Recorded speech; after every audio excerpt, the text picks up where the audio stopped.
11th, 1918, at 11 a.m., an armistice between Germany and the Allied nations effectively ended World War II after millions of casualties. It signaled for the first time in more than 4 years that the guns on the Western Front fell silent. After 4 years and millions of casualties.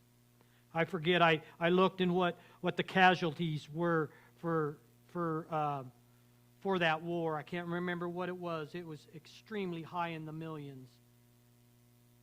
Not just on our side, but other sides too. Millions and millions of people lost their life through this war. Now you might ask, what is an armistice? I don't even know if I'm even really pronouncing that word right.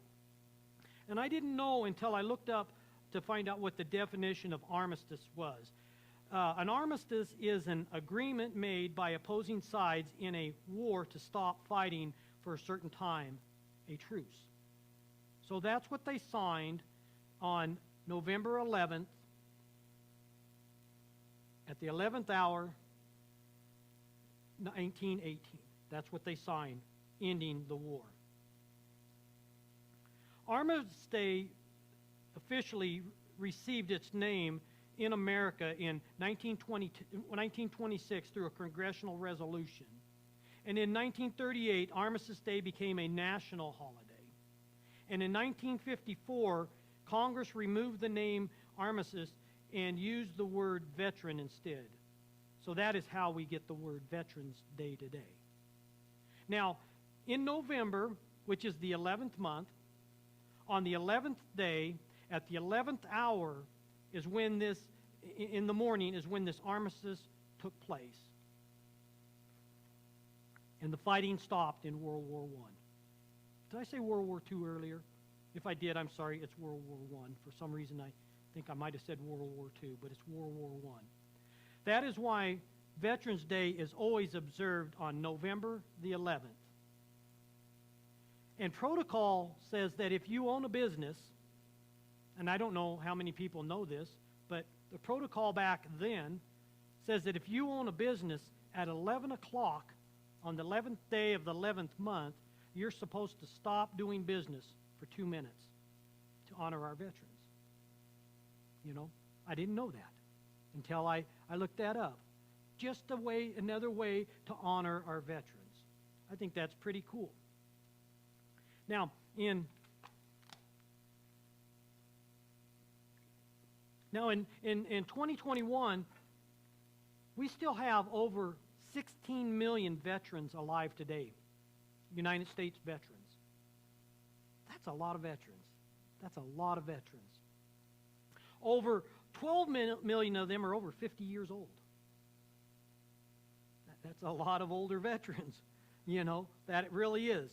I don't quite understand why it's so high, but that's the statistics that I found. Over 16 million men and women served in World War II. That is a lot of our... Now, that don't mean they were all on the front line or all over in Europe or anything like that, but over 16 million men and women served during World War II. That's an incredible amount of manpower that served. And do you know that there are still 167,284, and I hope none has died since then, of World War II veterans that are still alive today? That seems like a lot. But it started out with over 16 million of them. That seems like a lot, but we're losing them very, very fast, our World War II veterans. Why?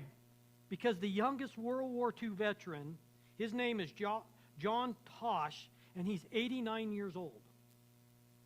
89 years old is the youngest World War II veteran alive. That means that there's 167,283 that are older than him. And he's 89 years old.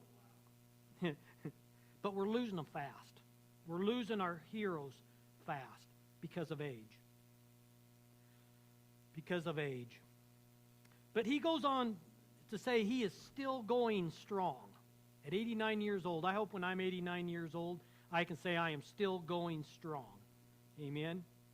Now, John is a member of the Veterans of Underage Military Service. He was only 15 years old when he joined the military. 15 years old and he joined the military. Now, they didn't put him over there in combat, and if I remember right, when I read up on him, I think it said that he never saw combat. You know, possibly the war was over by the time he turned old enough to get in there. I do not know what that is. Now, a few years back, I had the privilege of giving one of these wooden flags here to a 94-year-old World War II veteran. That was about 3 years ago, so he's 97 right now. And he was going strong. He would go out and climb mountains. I have a hard enough time climbing mountains now, let alone at 94 years old. He said that his dream was to be the oldest World War II veteran alive. And he's on his way. He's on his way. Now, he has a ways to go. Because the oldest, now I don't know who the oldest is right now, but the man that used to hold the record for the oldest World War II veteran died earlier this way on January 15, 2022. So earlier this year, less than a year ago, he died. He was 112 years old and 80 days.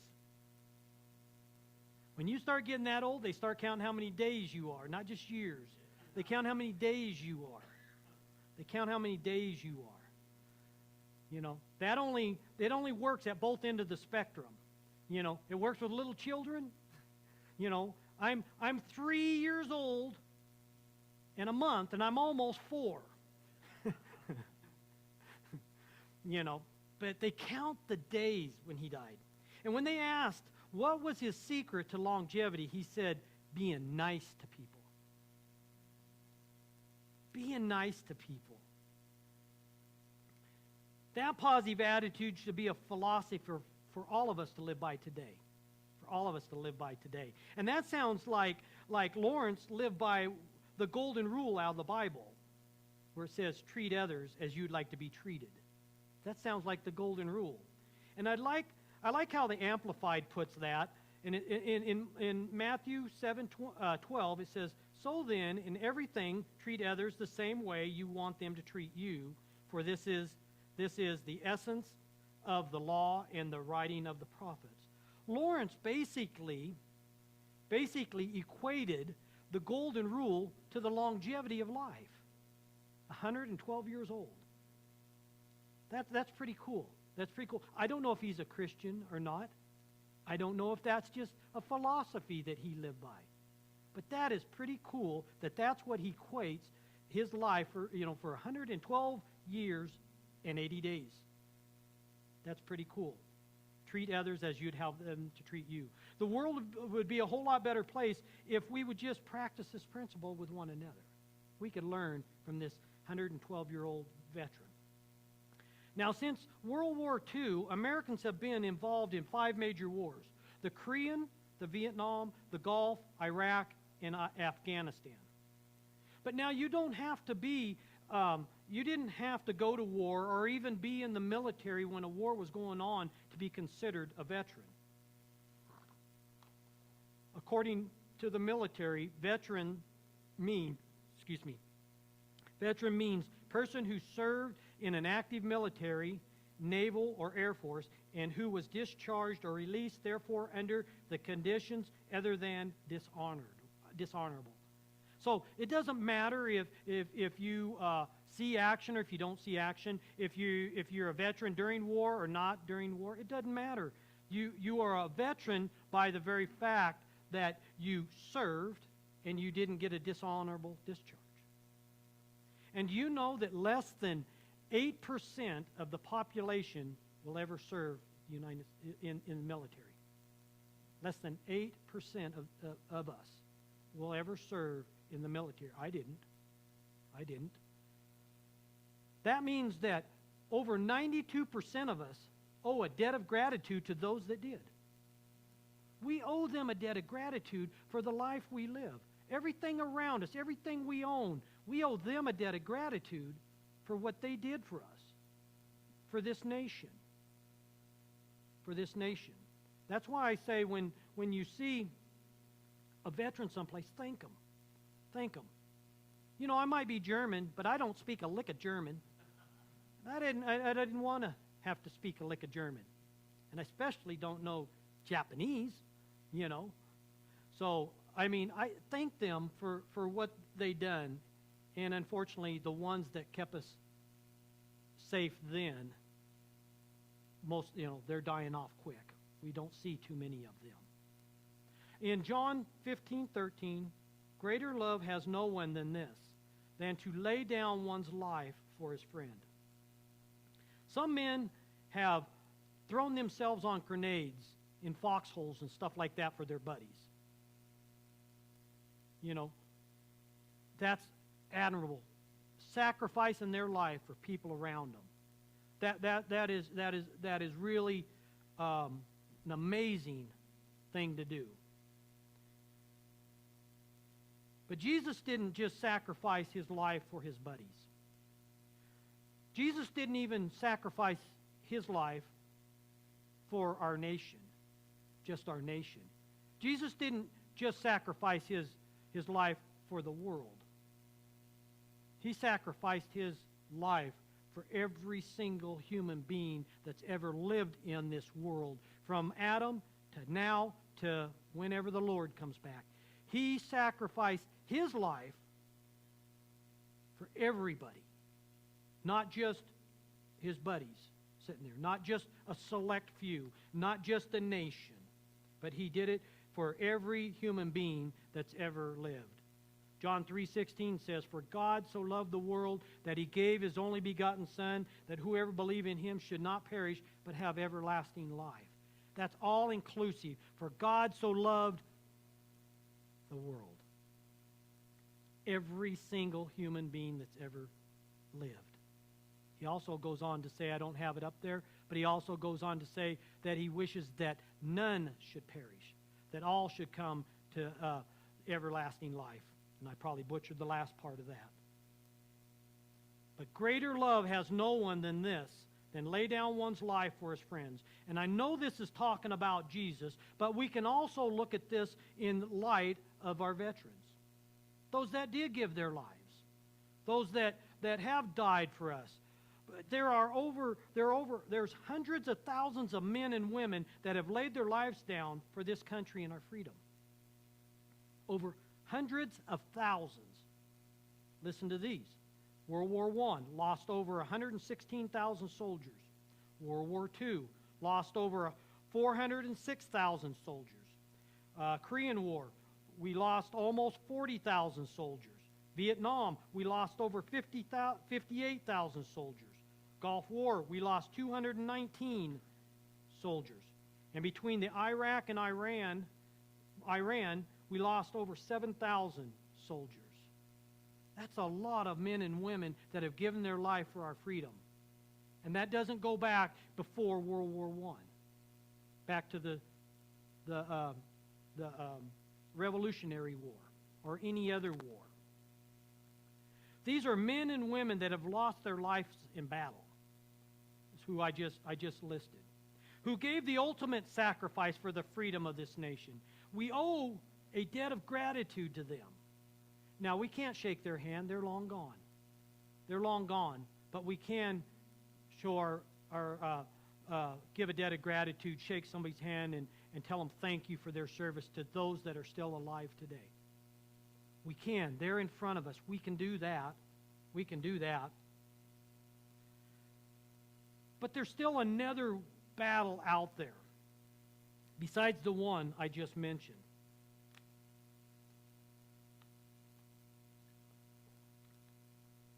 In 2021, research found that over 30,177 active personnel and veterans who served in the military after 9/11 have died by suicide, compared to the 7,057 servicemen killed in combat in those same 20 years.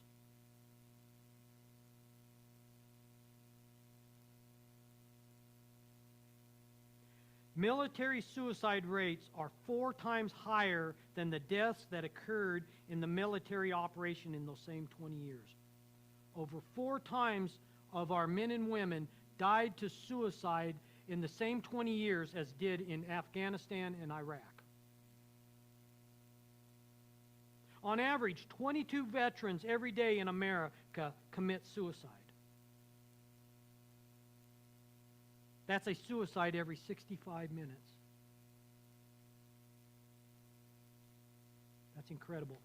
By the time we get done here today, at least 2 other veterans will have taken their life. And a study in 2022, and I did not know this, I just read this recently, shows that as many as 44 veterans a day may be committing suicide if you factor in overlooked deaths such as unexplained overdoses. That's incredible. That's incredible. How many of our men and women come back broken, whatever reason they are. A lot of times it's wounds that we don't see in them. It's like PTSD and stuff like that. You know, they went over, they sacrificed, they were in battle, for our freedom, and they come back broken. They don't come back with a leg blown off or a leg blown off. They come back with something going on in their head. This is tragedy. This is tragedy. Especially if it's the 44 per day. That's double what it was. That's one every 32 and a half minutes. That means at least 4 would die today before we get out of here. That's just tragedy. That's why I think that's why military chaplains like Joe Melvin served an important part in our military. They're front line. They're right there with the men and women that are going through a lot of what's going on, or whether it's here at home, wherever it may be. You know, a lot of these tragedies aren't just happening here on our soil. A lot of them are happening in the bases where they're at, that are going through the tragedies. Joe told me, he said, now I might get this story wrong, so forgive me. This is what I remember of it, was that he had somebody, I believe they have a chaplain's assistant, and he had a new guy as a chaplain's assistant, and this guy was pretty rough around the collar, it sounds like. And he told Joe in the morning, he said, yeah, there was a soldier wanting to get in here and talk with you last night. And I told him, no, you don't wake up the chaplain until morning. You know, he's in here at this time. And Joe said, no, you're missing the point. You know, he was on call 24/7 for our men and women. That's why we want to thank our chaplains. We don't know how many lives people like Joe affected out there and in here because of his chaplaincy. You know, we don't know how many lives he saved. We don't know how many lives that he's maybe led to the Lord. We need to give people like this a thank you, show them a debt of our gratitude. I really wish Joe would have been here this morning. I'd like to have honored Joe. You know, is anybody else in here served in the military by chance? No, I thought Joe was the only one, you know. So, you know, I'd love to honor Joe and Linda. I mean, how many of you know when one serves, they both serve? The whole family serves. It's not just the one. It's the whole family serves when they serve. And thank you, Linda. And when Joe comes back, I want to shake his hand and tell him thank you for his service. And I'd encourage everybody to do that. So we're here today to honor our men and our women that have served in our military. Our military, we've always had those soldiers that put themselves in harm's way, you know, that say are the tip of the spear. Say like SEALs and Delta Force and all them other secretive ones that really put themselves in, you know, they're the tip of the spear. But we also have those men and women that are in combat zones. They're on the front lines. They're going out and all of this, you know. There's those type of people. But without all the men and women throughout our military, the soldiers would not be effective without the men and women that are behind them. I tried to find, but I haven't been able to find um, the statistic that says when you put one man down line, that how many it takes to do that. One man in harm's way, what kind of, manpower's behind it to put these men out there. But we have men and women behind the scenes that may not be putting themselves in harm's way, but they enable those that go to keep us free, enable them to do their job. Those men and women. Those men and women. It's a whole system. And we honor our veterans, even if your greatest threat of injury is maybe that you would receive a paper cut. We honor you for your service. We honor them. We honor them because they are what keeps the machine going. They're what keeps the wheels turning. So we honor each and every person that no matter what they are, that we honor them for that. It takes every person in our military to get our military to function. If you are a veteran, we honor you. Like I said, I was really hoping we'd have a few veterans from our community here. I was really hoping to honor them. We honor them and we thank them for the sacrifice to this nation and for our freedom. There are also over 1,388,000 men and women who are serving in the armed forces today. That are serving today. Most of you know, my youngest boy, mine and Candy's youngest boy, is in the military. He's over in Fort Lewis, getting ready to transfer to Fort Bragg, North Carolina. He's in there. They're serving. And each and every one of us here probably have men and women that are either in the military that's part of our family or has been in the military as part of our family. In our family, Candy's grandpa served in World War II. Candy's dad fought in World War II. Candy's grandpa fought in World War II. Her dad fought in Vietnam. Her brother and our brother-in-law both have served in the military. We have a few in our family that have served in the military, and we made sure we thanked them on Veterans Day for their service. We thanked them for that. My wife's grandpa, he was actually on a landing craft. Go up with all the personnel and go up on the beach, storm the beaches, and laid it down. He was the operator. And all the men rush off. And luckily they were off because a mortar hit inside of the landing craft. And inside there, shrapnel all over the place. And he was wounded. Matter of fact, he ended up with 2 Purple Hearts when he got out. I really have a real tender heart and a place in my heart for Vietnam veterans. And a lot of that is because of Candy's dad. Candy's dad come out of high school feeling it was his patriotic duty to join the military, to go and serve our country. Him and his best friend joined up on the buddy system. They went through basic together. They went through AIT, I think they call it, together, and they were ready to ship out. But Candy's mom was pregnant with Candy, and she was due.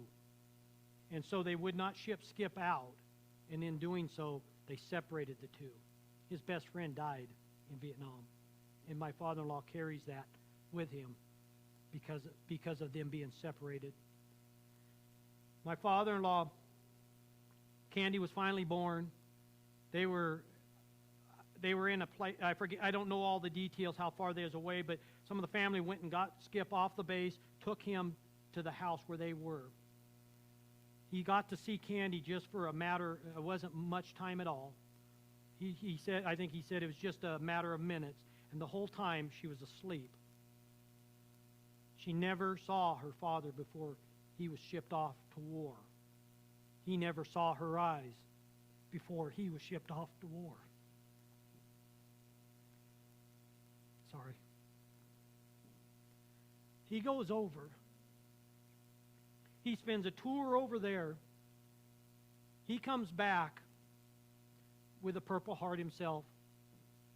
He should have came back in a casket, because the event he was in, he should never have got out of that. He should not have survived. To come home, to be spit on, to be made fun of, to mocked, to be called a baby killer,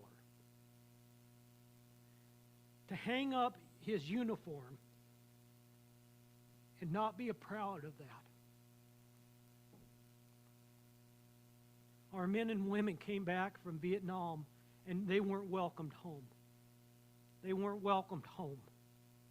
And so I have a special place in my heart for my father-in-law, for the Vietnam vets, because of him.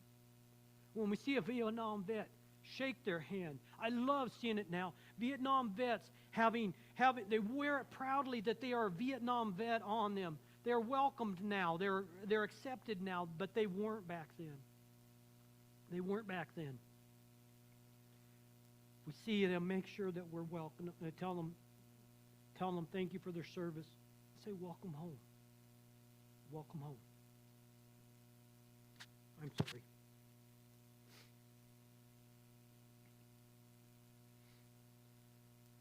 We've had a lot of men and women that gave their life for our freedom so that we could live the life we do. We need to be a grateful people to them. Grateful people to them. Jerry, could I have you play that, please?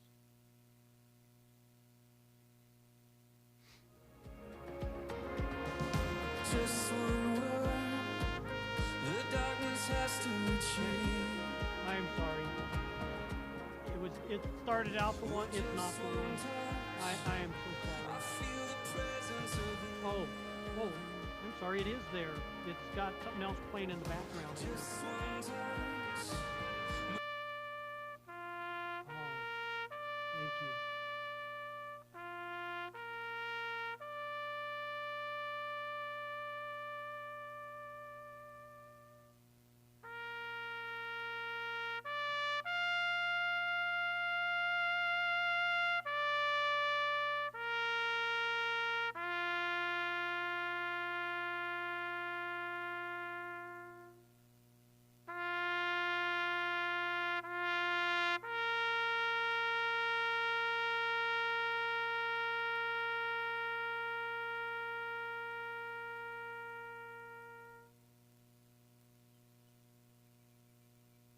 It's incredible when we see these massive graveyards.